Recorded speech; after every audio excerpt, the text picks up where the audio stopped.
बताइए कि जब वो इंसान मेरे साथ रहना ही नहीं चाहते हैं तो हम क्या करें? हम जबरदस्ती जाके रहें? ऐसा नहीं है कि हम जाके नहीं रहे हैं। लोग कह रहे हैं कि आप जा नहीं रही हैं, रह नहीं रही हैं, आप ये कर रही हैं, वो कर रही हैं। ऐसा नहीं, कौन लड़की चाहेगी कि अच्छा, अपने अब में देखिए, नहीं रह चुनाव सके? चुनाव लेकिन में चुनाव में आप आपके चुनाव में आपके साथ रहे कि नहीं रहे, उसको बताइए, दिल आप पर हाथ रख के बोलिए। बताइए आप बताइए कि उनसे हमको जरा भी दिक्कत होती तो हम चुनाव में जाते क्या?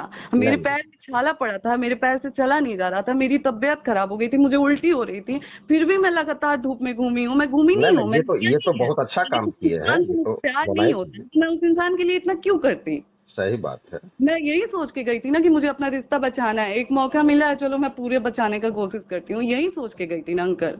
तो हाँ, आप बताइए, इतना होने के बावजूद मेरे पापा ठीक की ठीक तबीयत है। खराब, वो देखिए आदमी देखिए, देख सकते हैं और मुख्य। आप इस तरीके से बात करेंगे तो अच्छा किस? अच्छा, आपको ये, आप जब ये बात तो समझते होंगे कि पवन जी कितने टूटे हुए हैं भीतर से। बिल्कुल, हाँ समझती हूँ। हाँ, उनका भी थोड़ा सा समझिए। मैं भीतर से समझ रही हूँ आप बिल्कुल। बताइए,